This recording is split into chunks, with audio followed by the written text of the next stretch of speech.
Olá pessoal, tudo bom? Vamos iniciar então a nossa terceira revisão sobre planejamento tributário. Hoje é dia de prova, né? Dia de aula também. Então a gente segue aí para que vocês tenham aí um conforto, um tempo aí para fazer as suas revisões aí, as suas atividades referentes à prova, certo? Hoje nós vamos trabalhar, então estamos trabalhando com planejamento tributário. Vamos falar sobre os regimes de tributação, né? Tributação é que a gente viu os tipos de tributos nas aulas anteriores aí, né? E nessa aula então nós vamos falar sobre os conceitos e tipos de regimes tributários, sempre em conformidade, claro, com a legislação vigente, complementando com a aplicabilidade a ser observada em cada uma das formas, a tributação existente, né? O imposto que vai incidir, qual alíquota que vai incidir sobre cada serviço ou produto, para que você possa então compreender as principais diferenças entre esses regimes de tributação, certo? Os regimes então, pessoal, tributários referem-se às formas como são feitas as apurações dos tributos federais no país. Basicamente, a legislação ela prevê 4 formas distintas de apuração, a saber, lucro real, lucro presumido, lucro arbitrado e o famoso e chamado aí que a gente vê bastante, né, o simples nacional, certo? Como o lucro arbitrado só deve ser utilizado em situações muito específicas, não é um regime tributário tradicional, né? Então nós vamos concentrar aqui a nossa mini revisão aqui nos outros 3, no lucro real, presumido e no simples nacional, tá bom? Lucro real, olha só. Definição de lucro real que está lá no livro digital de vocês aí, que está bem bacana, né? E tem quase que tem meio capítulo falando a respeito do lucro real. É o lucro líquido do período de apuração, né? Ajustado pelas adições, exclusões ou compensações prescritas ou autorizadas pelo decreto, certo? As instituições financeiras e empresas que tiverem lucros, rendimentos ou ganhos de capital oriundo do exterior e etc., obrigatoriamente deverão apurar os tributos pelo regime do lucro real, certo? Essa é uma das formas que a gente falou. Vamos trabalhar com as 3 então, o real, o presumido e o simples, tá? Definições. Lá nos slides de vocês e lá no livro digital vocês poderão esmiuçar e se aprofundar mais a respeito desses conceitos, tá bom? Lucro presumido. Bom, os autores Souza e Pavão, né, eles colocam que o lucro presumido apresenta-se como uma forma optativa de tributação simplificada, reservada a pessoas jurídicas que estejam enquadradas dentro das regras, para optar em apurar os tributos federais, né? Cabe observar também que empresas que estão obrigadas a declarar pelo lucro real estão automaticamente excluídas de exercerem essa opção de apuração, certo? Segundo o autor Oliveira, o regime tributário pelo lucro presumido, com o passar do tempo, sofreu muitas modificações para atender 2 finalidades distintas, né, que a gente coloca aqui para vocês. Primeiro, então, excluir empresas, bem como o sistema financeiro e estimular a adesão de pequenas empresas. Primeira. Segunda, aumentar a arrecadação, utilizando para isso a receita bruta das empresas, como forma de estipular a base de presunção para o cálculo dos tributos sobre a renda, certo? Coloquei aqui para vocês aqui, gente, ó, uma tabela que está muito bacana lá no livro didático de vocês, um modelo de exemplo sobre os percentuais para a formação da base do cálculo do tributo, certo? Através do lucro presumido, tá, gente? Olha só. Então vamos só olhar aqui junto aqui depois. Depois a gente tem uma atividade, ou na aula de atividade, que vai falar a respeito disso, bem bacana, olha só. Espécies de atividade: revenda para consumo de combustíveis, petróleo, álcool etílico, carburante e gás natural, os percentuais sobre a receita, então, 1,6% sobre o imposto de renda, né? 12% sobre a contribuição social do lucro líquido, certo? Venda de mercadorias ou produtos, transportes de cargas, atividades imobiliárias, olha só, transporte de cargas, ó, tem uma incidência de 8%, certo? Os demais transportes, exceto de cargas, são 16%. Então tem algumas peculiaridades aí que é bom a gente, na verdade, olhar bem essa tabela aqui e a gente conseguir, na verdade, tentar diferenciar essas questões aí, né? Muito importante que no momento da prova também poderá cair alguma alternativa a respeito disso, certo? E para o nosso conhecimento de administrador, né? Já visto que a gente sabe que isso aqui é a maior parte, quem vai fazer é uma pessoa especializada na área tributária, certo? Serviços de transporte, exceto de carga, serviços exceto hospitalares, de sociedade civil, de profissão regulamentada, cuja receita bruta não seja superior a 120 mil, instituições financeiras ou entidades equiparadas, né? Tem alíquota de 16% sobre o imposto de renda. Serviços em geral, para os quais não esteja previsto o percentual específico, todos os demais serviços que não estejam previstos esses percentuais aqui, o que vai acontecer, pessoal? 32% de tributação para a formação da base de cálculo do lucro presumido, tá bom? Lucro presumido aqui, ó. Vamos olhar aqui, ó, bem resumido de novo, ó. Olha só que bacana, ó. Tributos federais. Imposto de renda sobre a pessoa jurídica. Sim, sim. CSLL, que é que eu já falei para vocês? Contribuição social sobre o lucro líquido. COFINS e PIS, que nós já vamos ver a definição de COFINS e PIS e para que ele serve, certo? Nós temos então como alíquotas, e essas são todas a níveis federais, de 4,8%, certo? Minha contribuição social sobre o lucro líquido de 2,88%, meu COFINS 3% e meu PIS 0,65% aí, que dá um total então de impostos aí a pagar para o governo federal de 11,33%, certo? Já visto que a gente tem os tributos municipais, né, que vão de 2% a 5%.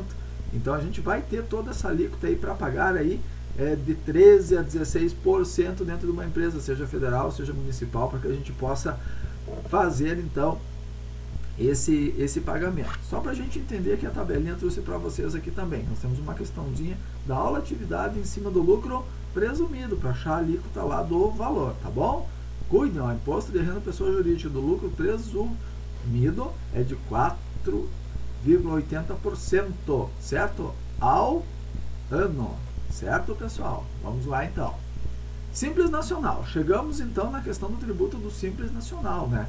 Eu tinha falado para vocês que a gente ouve sempre falar muito, tem que pagar o Simples, tem que fazer isso, tem que fazer aquilo. Pois bem, vamos ver então o que é o Simples Nacional?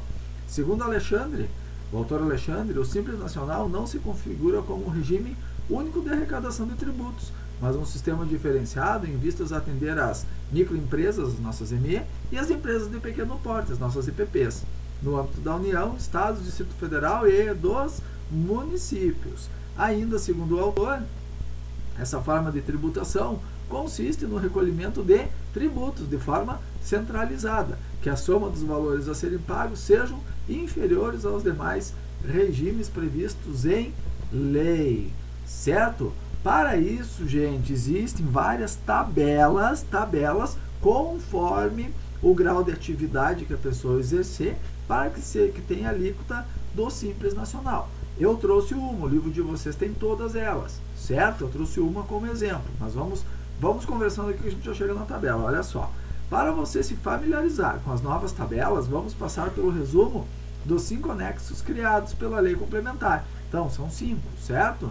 Número 155, que alterou a lei complementar 123. Vale destacar que a quantidade de faixas de faturamento ela caiu de 20, que é 20 faixas diferentes de alíquota para apenas 6 faixas de alíquotas, certo? De desconto.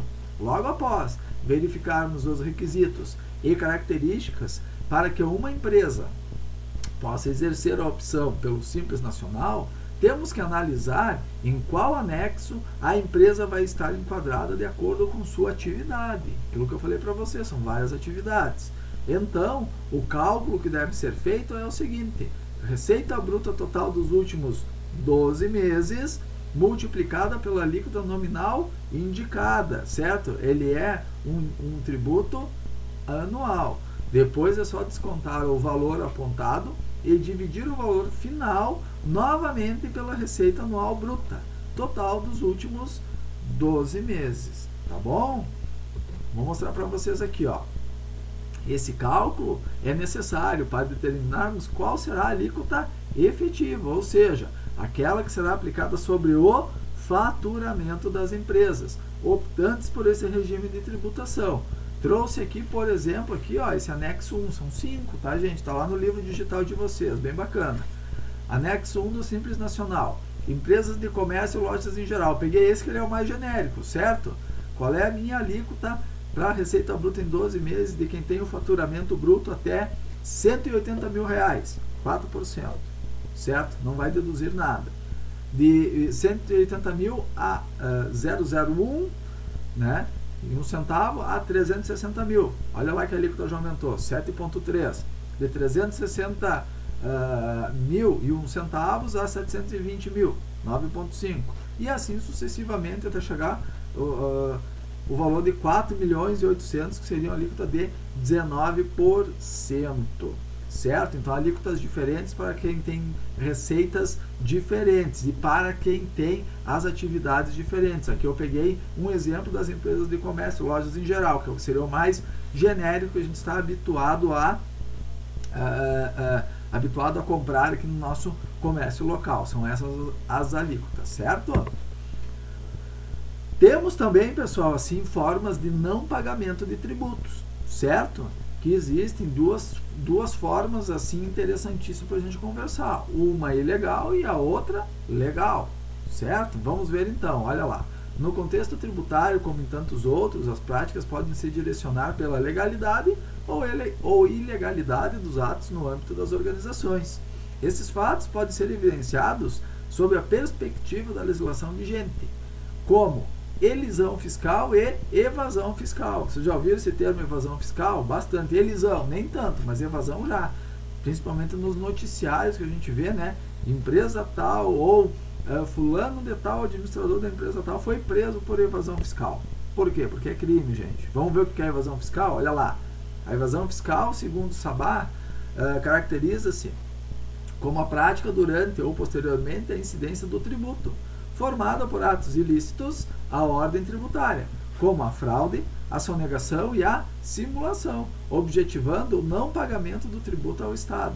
Em outras palavras, né, Dr. Lima argumenta ser uma dissimulação do pagamento do tributo após o fato gerador, em que o sujeito passivo, o devedor, busca maneiras de não evidenciar a forma parcial ou total do fato gerador, dissimulando para não recolher o tributo devido junto à sua autoridade tributante. Ou seja, ele vai fazer uma forma de não pagar o imposto, certo? Isso chama-se evasão fiscal. A elisão fiscal, então, é utilizada no ordenamento, jurídico para designar uma forma legítima de evitar, retardar ou diminuir o pagamento do tributo devido, antes da ocorrência do fato gerador, fazendo surgir então a obrigação tributária. Essa prática tem o total respaldo jurídico, além de estar dentro dos princípios constitucionais, certo? A elisão fiscal é uma forma legítima de evitar, retardar ou diminuir o pagamento do tributo devido, antes da ocorrência do fato gerador, fazendo surgir então uma obrigação tributária, certo, gente? Diferença na massa cinzenta do administrador: evasão, proibitivo, elisão, forma legal, ok? Agora nós temos vários tributos que incidem sobre a atividade comercial, certo? Vamos abordar alguns deles. Abordaremos então os tributos diretos e indiretos, os quais incidem sobre as atividades da pessoa jurídica de maneira simultânea, observando seus efeitos no planejamento tributário das organizações. Para tanto, exploraremos as bases conceituais que envolvem principalmente os tributos indiretos, entre os quais vamos tratar aqui de 3 muito importantes aí, que são os tributos indiretos: o ICMS, o PIS e COFINS, certo? Vamos ver cada um deles? Olha lá, ICMS. O ICMS é um imposto de competência estadual e do Distrito Federal, pois está dizendo aí distrital, previsto na Constituição Federal no seu artigo 155, inciso 2º, sendo o tributo de maior valor arrecadatório do país, Soma-se à Constituição Federal a lei estadual 6.374 de 89 do Estado de São Paulo e a lei complementar 87/96, a famosa Lei Candir. Segundo a Alexandre, 2014, o ICMS ele assume um caráter puramente fiscal, ainda que a Constituição Federal permita a ele assumir um caráter seletivo, motivado pelo grau de importância, essencialidade das mercadorias, como alimentos, equipamentos hospitalares, entre outros. Ainda segundo o autor, se tal medida fosse adotada, haveria maior incidência desse imposto para contribuintes com maior capacidade de renda. Característica do ICMS, outros, vou colocar aqui para vocês. O ICMS, pessoal, ele é um imposto não cumulativo, certo? Você vai pagar somente, então, uma vez. Imposto de circulação sobre mercadorias e serviços. Não incide sobre produtos e serviços exportados. Então, o que acontece, né? A gente vê muito tráfico, por exemplo, de cigarro, né? O pessoal vende o nosso cigarro brasileiro lá para o Paraguai e acaba vindo de lá justamente para não pagar o nosso ICMS. É uma prática, tá? A base de cálculo é o valor relativo à circulação da mercadoria ou o preço do serviço. A acumulação do imposto pode ocorrer em conjunto com o imposto sobre a importação, o IPI, no caso de mercadorias fornecidas com prestação de serviços em determinadas mercadorias, certo? Falaremos um pouquinho então agora do PIS e da COFINS, né? O Programa de Integração Social, o PIS, foi instituído por meio da Lei Complementar número 770, cuja base de cálculo é o faturamento da empresa, cujos contribuintes são as empresas privadas prestadoras de serviços, públicas e sociedades de economia mista e suas subsidiárias.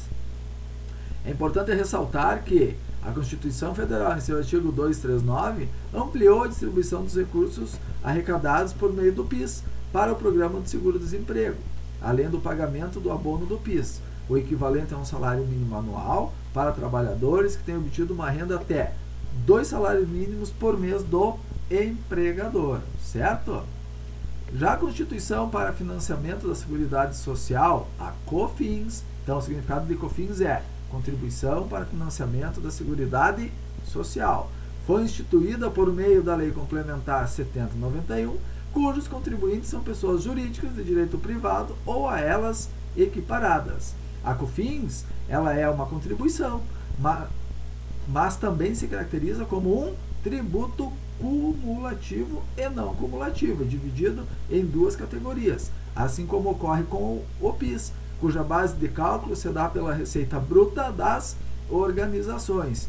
Este possui a finalidade de custear, entre outras coisas, o financiamento da Seguridade Social do país, certo? Temos, então, a gente falou dos principais impostos, né? Agora nós temos a questão também dos incentivos fiscais, né? Para fechar aqui a nossa mini revisão. Conceitualmente, o benefício fiscal, segundo o autor Almeida, assume um significado abrangente, pois na abordagem econômica o termo fiscal remete não apenas às receitas, mas também às despesas, o que não necessariamente levará apenas a algum tipo de benefício tributário, mas aos subsídios e subvenções, entre outros.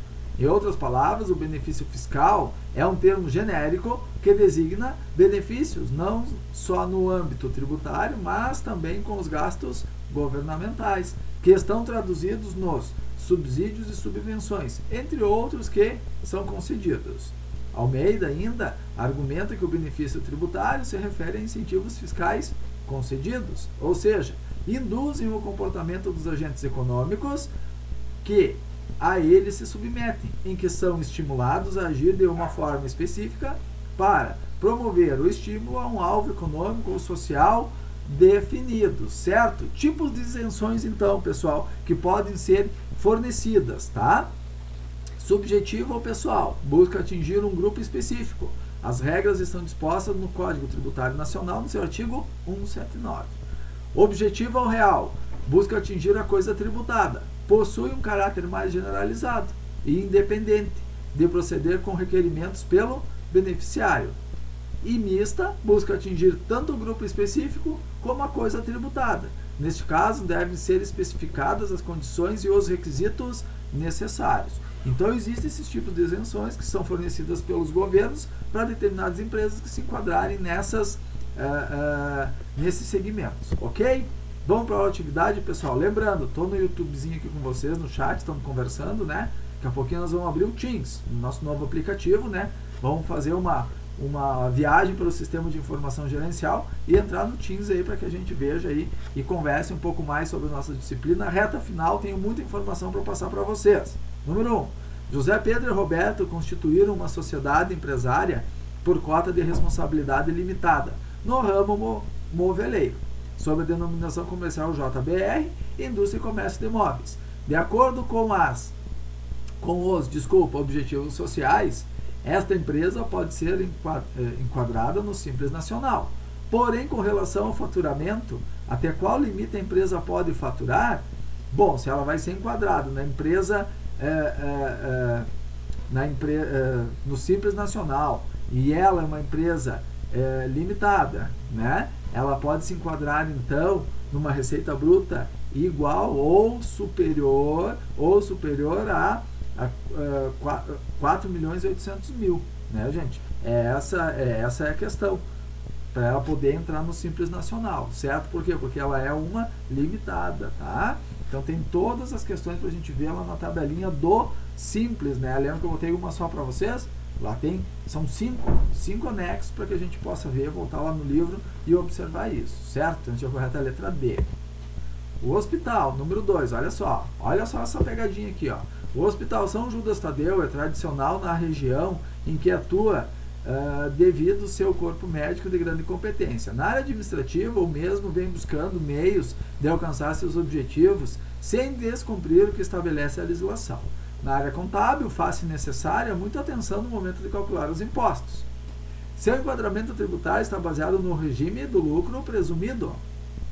O regime do lucro presumido coloca lá 4,8% ao ano.